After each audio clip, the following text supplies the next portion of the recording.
America, Britain, France सब किसके पीछे पड़ गया? सब ईरान के पीछे। ईरानो बना लिया मिसाइल। अभी कह रहा है ना कि आओ तोरा बताते। ईरान पे जिस दिन हमला होगा ना, ईरान को बर्बाद करने के लिए सऊदी अरब अपना एड़ी चोटी सब लगा देगा। इन लोग का बस चले तो परमाणु बम मार दे। हद देखिए, इजराइल को कह रहा है ये कि मारना मिसाइल, क्या दिक्कत है? अमेरिका समझा रहा है इजराइल को, बर्दाश्त कर ले भाई, बर्दाश्त कर ले। कहा कि जहां तुम हमला करेगा फिर रूस को ले आके यहां बैठा देगा, और जैसे रूस यहां आ जाएगा ना, ध्यान से समझिएगा, जो देश को जितना टॉर्चर किया जाएगा ना, जितना टॉर्चर किया जाएगा, वो लड़ना सीख जाएगा। इजराइल जब देश बना था ना, तो यूरोप देश वाला उसको पैदा होते मारा था। सब एक दिन देश था, एक दिन पुराना देश था, हमला कर दिया। सब कौन? अरब वाला। सबको दौड़ा दौड़ा मारा था। कौन? इजराइल। सबको लड़ते लड़ते लड़ते लड़ते इतना मारा है सब ने इजराइल को, ये सब इतना मारा है सब कि परेशान हो कि उसने आयरन डोम बनाया है। कहा कि सोच रहा तूने 24 घंटा तो मिसाइलें मारते रहता है जहां तहां से कोई। ठीक है, यही रीजन है अमेरिका, ब्रिटेन, फ्रांस सब किसके पीछे पड़ गया? सब ईरान के पीछे। ईरानो बना लिया मिसाइल। अभी कह रहा है ना कि आओ तोरा बताते हैं। एक चीज याद रखना, अमेरिकी हथियार शक्तिशाली नहीं है।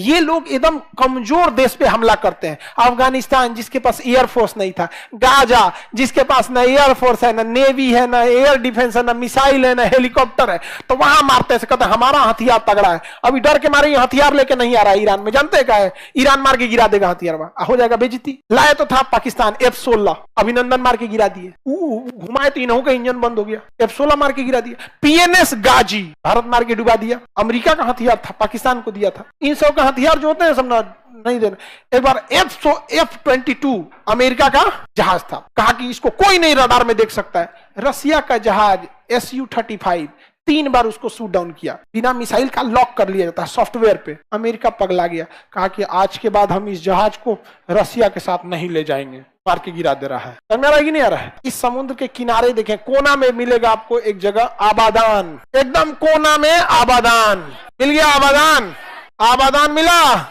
हाँ, बहुत बड़ा पेट्रोलियम भंडार है ईरान का आबादान। और उसी के बगल में इराक का होगा अल बसरा। इराक का सबसे बड़ा तेल खदान अल बसरा, और ईरान का सबसे बड़ा आबादान। दोनों एक ही पास है कि नहीं? अब पूरा कुवैत में तेल निकलता है। पूरा कुवैत में क्या निकलता है? तेल। समझा गया? पेट्रोल बहुत बड़ा भंडार है तेल वगैरह का। समझा गया? किसी को दिक्कत? ईरान पे जिस दिन हमला होगा ना, दुनिया में 3 देश पेट्रोलियम उत्पादन में सबसे आगे हैं, रूस, ईरान और सऊदी अरब। तो रूस तो पेट्रोल को निकालना कम कर दिया है, पेट्रोल की प्राइसेस महंगी हो गई है। तो अमेरिका सऊदी अरब को कह रहा है कि तुम पेट्रोल धकाधक निकालो, ताकि पेट्रोल ज्यादा रहेगा तो प्राइस नहीं महंगा होगा। ईरान तो निकाल ही रहा है अपना। अगर युद्ध में ईरान भी फंस गया तो ईरान को बर्बाद करने के लिए सऊदी अरब अपना एड़ी चोटी, हाथ पैर, गर्दन सब लगा देगा। इन लोग का बस चले तो परमाणु बम मार दे सभी। हाँ, सऊदी अरब क्या परमाणु बम? ऊंट है सब बस इन सब के पास। मिडिल ईस्ट वालों के पास है कुछ ही है, अल्लाह मेहरबान तो गधा पहलवान। उन सब का पेट्रोल है बस, अंगा के गिने गया बस पेट्रोल है। पेट्रोल और ऊंट, खजूर, ऊंट पे बैठो खजूर खाओ, लेकिन पेट्रोल है, वही हो गया यहाँ पे। अभी ये अमेरिका को कह रहा है मारो। हद देखिए, इजराइल को कह रहा है ये कि मारना मिसाइल, क्या दिक्कत है? इजराइल कह रहा है कि बकलोल है हम, पिछवा रूस खड़ा है बैकअप में। कौन खड़ा है? रूस खड़ा है बैकअप में। रूस ढाई दे हथियार दे देगा किसको? ईरान को। अमेरिका समझा रहा है इजराइल को, बर्दाश्त कर ले भाई, बर्दाश्त कर ले, बर्दाश्त कर ले। कहा कि जहां तुम हमला करेगा, मरता क्या ना करता, रूस से चल जाएगा हथियार खरीदने के लिए एकदम, और फिर रूस को ले आके यहां बैठा देगा।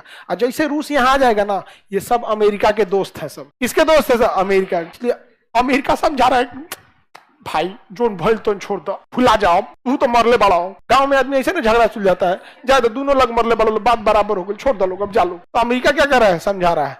वो कहता कि हमारे यहाँ चुनाव है, लोग कहेगा कि मैं पिटा के बैठ गया, तो हमको एक काम कर दिए, फेस वॉश हमला करने दीजिए। फेस वॉश हमला समझते हैं? फेस वॉश करते हैं तो क्या चेहरा बदल जाता है, धूल गर्दा हट जाता है। पर आके ईरान को बता के कहेंगे कि कहाँ हमला करेंगे, ईरान को हम बता देंगे कहाँ कहाँ मिसाइल मारेंगे, 2 घंटा पहले ही वहां से ईरान सबको हटा लेगा, हम यहाँ मार देंगे, यहाँ धाए धाए।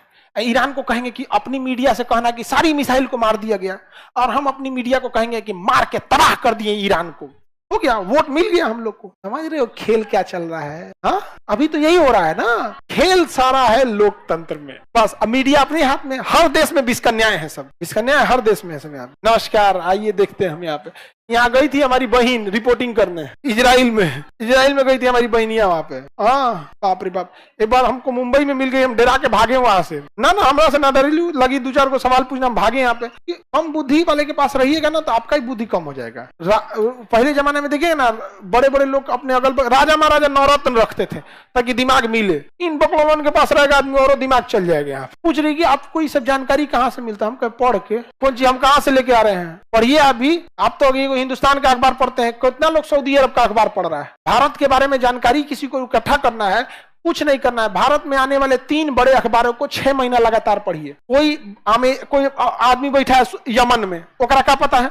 लेकिन अगर भारत का वो 3 ठो अखबार, हिंदुस्तान, दैनिक जागरण, प्रभात, ये सब कुछ पढ़े, 6 महीना लगातार पढ़े, धीरे धीरे धीरे पार्टी पॉलिटिक्स कौन क्या कर रहा है धीरे धीरे नहीं समझ में आ जाएगा।